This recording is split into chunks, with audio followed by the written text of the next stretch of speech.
हम ना बीजेपी से डरते हैं, ना मोदी जी से डरते हैं, ना उनकी एजेंसी से डरते हैं, ना जेल जाने से डरते हैं। इसलिए हम इस देश के आम आदमी की आवाज उठाते आए हैं, इस देश के आम आदमी की आवाज उठाते रहेंगे, इस लोकतंत्र के लिए आवाज उठाते आए हैं, लोकतंत्र के लिए आवाज उठाते रहेंगे। राघव जी, मोदी जी से डरने से, बीजेपी से डरने से संविधान नहीं बचेगा, लोकतंत्र नहीं बचेगा। आज आपको यह तय करना है कि क्या आप संविधान के साथ हैं या मोदी जी के साथ। आप बीजेपी से सवाल उठाने से डरते क्यों हैं? आप मोदी जी से सवाल उठाने से डरते क्यों हैं? आज हमारा देश एक बहुत बड़े संकट से गुजर रहा है। आज हमारे देश के लोकतंत्र पर, आज हमारे देश के संविधान पर खतरा, आज हमारी आंखों के सामने इलेक्शन कमीशन का मिसयूज करके पश्चिम बंगाल का इलेक्शन चुराया जा रहा है, लेकिन आप उस पर सवाल नहीं उठा रहे, आप उस पर बोलने से डर रहे हैं। हम सबने देखा किस तरह से दिल्ली में गलत तरीके से वोट काटे गए, बीजेपी के कार्यकर्ताओं ने गलत तरीके से वोट बनाए और बीजेपी इलेक्शन चुरा के ले गई। और आज वेस्ट बंगाल में यही हो रहा है। आज इलेक्शन कमीशन का मिसयूज हो रहा है।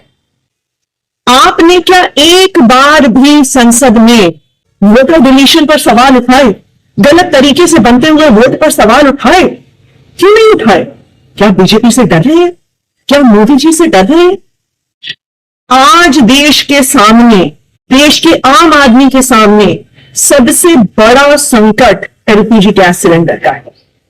आप तो बड़े आदमी हैं, राज्यसभा के सांसद हैं, हो सकता है आपको दिक्कत ना आती, लेकिन एक आम परिवार, एक छोटे से मकान में रहने वाला, एक कच्ची कॉलोनी में रहने वाला एक गैस सिलेंडर के कनेक्शन के परिवार को आज अपने बच्चों के लिए खाना बनाने में दिक्कत नहीं।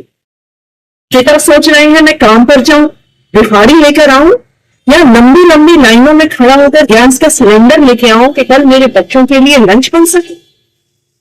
जब आम आदमी पार्टी ने पंजाब में, दिल्ली विधानसभा में सिलेंडर का सवाल उठाया, जब आम आदमी पार्टी के सांसदों ने एलपीजी सिलेंडर का मुद्दा उठाया और आपको जब एलपीजी के मुद्दे पर बोलने के लिए कहा गया तो आप चुप रह गए। आप मोदी जी से डर गए क्या?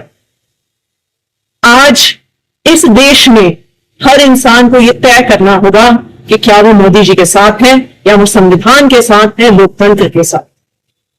मुझे याद आ रहा है जब अरविंद केजरीवाल जी गिरफ्तार हुए थे, हम सब सड़कों पे खड़े होकर लड़ रहे थे, पुलिस हम पे लाठियां चला रही थी, हमें घसीट घसीट कर पकड़ कर लेके जा रही थी।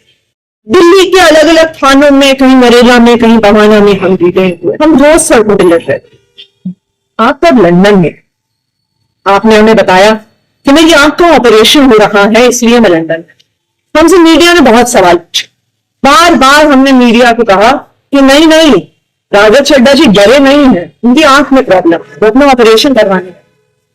लेकिन आज राघव जी, मेरे मन में भी ये सवाल आ रहा कि जब अरविंद केजरीवाल जी गिरफ्तार हुए तब भी आप बीजेपी से डर गए, तब भी आप मोदी जी से डर गए, क्या डर के लंदन भाग गए? देखिए, हो सकता है कि आप मोदी जी से डरते, हो सकता है आप जेल जाने से डरते हैं, लेकिन हम अरविंद केजरीवाल के सिपाही हैं।